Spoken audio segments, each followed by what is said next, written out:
another one from the Bathtub Vaults, and I'm rather excited to say that I figured out that if I record directly from YouTube, I can play music at the same time.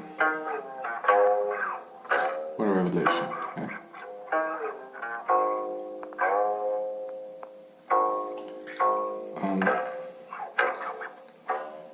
So let's talk today about methods to get to places. I suppose this is a theme which has pervaded many of my videos. I suppose this is because it is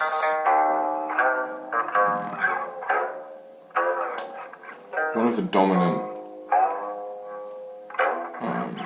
questions I sort of grapple with on a day-to-day basis, or feel out, or however you want to put it. So you see this, to what extent do I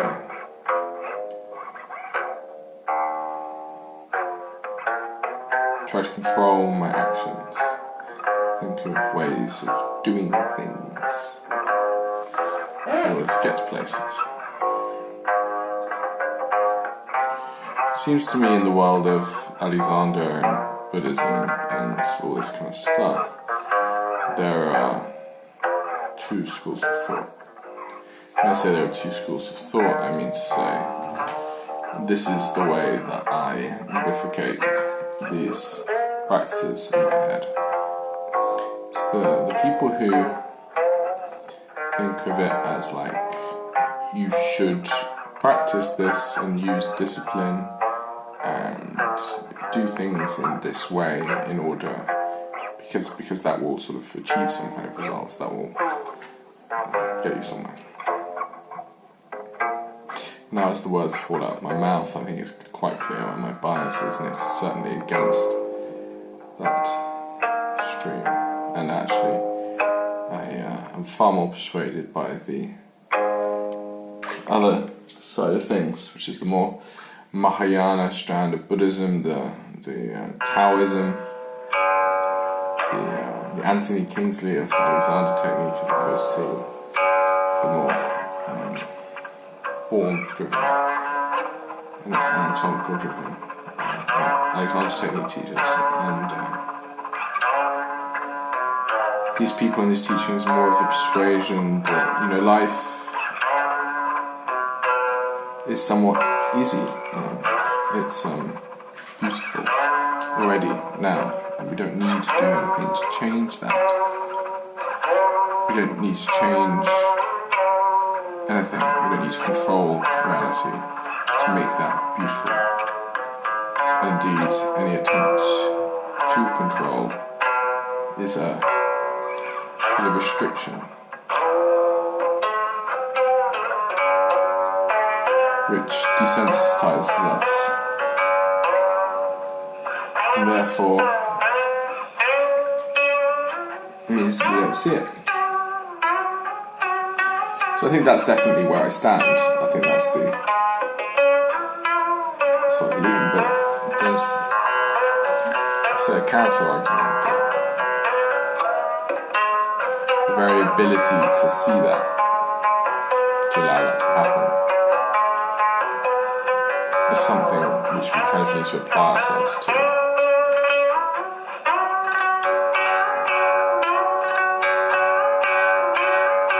If we allow our impulse and our old habitual ways of doing things to dominate, then really we're going to get nowhere. Because these are the things that block us in the first place. So we should apply ourselves in a way that will deliberately open ourselves up. So, for example, things I've done, and I do, deliberately be like, okay, so I get that being more sensitive to the world, more natural is the direction we're moving. So what are the things that I do in my life which stop that? So, overworking, undersleeping, stimulating, drinking alcohol, yada yada.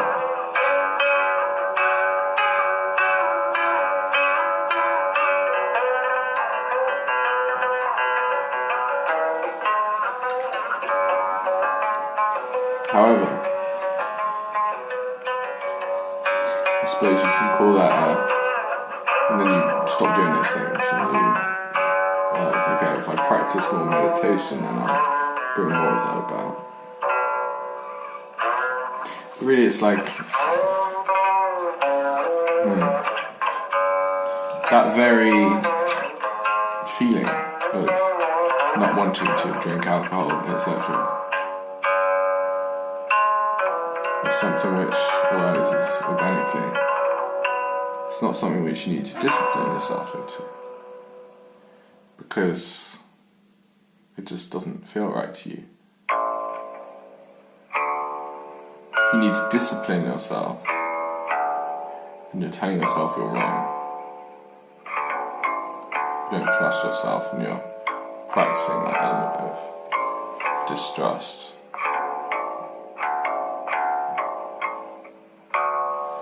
So, I think the only thing we can do is experience that state of non-doing, of allowing, but not try to experience it. It's that whole vicious circle of trying to not try. There's something in the practicing Zazen and practicing all these different things that these can be quite fun for getting a feel for non-doing. I think as long as these things are approached with the right attitude, then it's all kind of good. The attitude underneath it is the core, this state of not trying to get anywhere. And perhaps in this society, this not trying to get anywhere it's really worth it.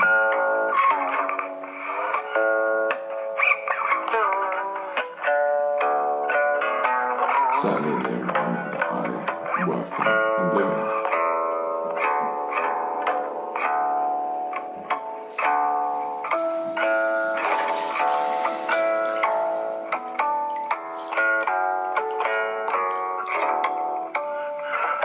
And it's funny, the times when I've been in the most sort of non-doing-y kind of states, it feels like it doesn't really matter what I do with myself so much. I'll just be in this state, and that's enough. I'll naturally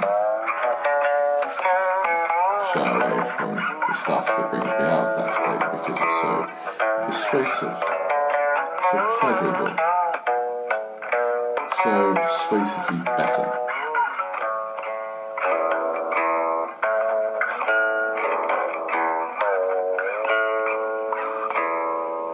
And so I think really this is more about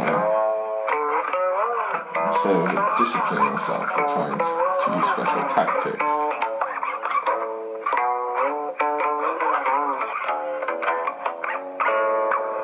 primacy of the allowingness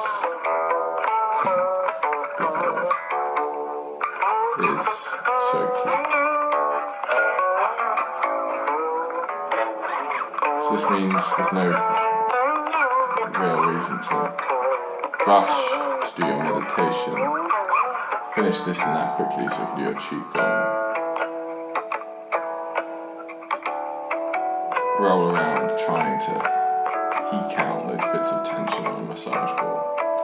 Those things that I have been guilty of doing in the past.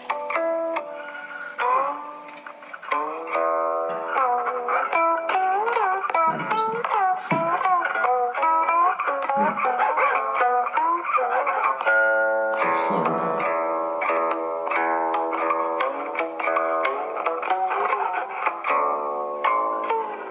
So I think that as long as the primacy of that is really, really acknowledged, you have this strong core of that,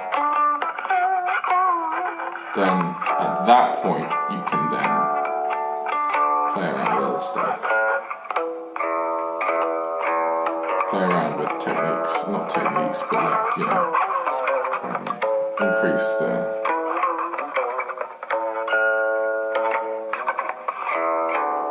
complexity of the things you're doing, increase the stimulus, see if you can maintain that state. Yeah, I think that makes more sense. Because otherwise, if you leap into doing things that meditation techniques and what have you that require you to do this and that, if you don't have the maturity, the background thought that actually the underlying state of non-doing is what comes first, and that this technique is just a way of expressing that. If you don't have that maturity and understanding, if you're liable to excitement, then you can just get whisked away in the excitement of the technique to get somewhere. Of course, I'm someone like that who does not have the maturity. So for me, shiny lights and bright ideas are not a good idea. And yeah, this means always a vibration towards simplicity for me. This is why I've been so grateful for finding Anthony Kings as a teacher in the Alexander technique. He so persistent, so gloriously persistent and adamant about the primacy of this state of non-doing before any techniques and I'm really looking forward to him being super fucking stellar on that over the course of my teacher training and catching me out whenever I get lost up in technique. Thank you.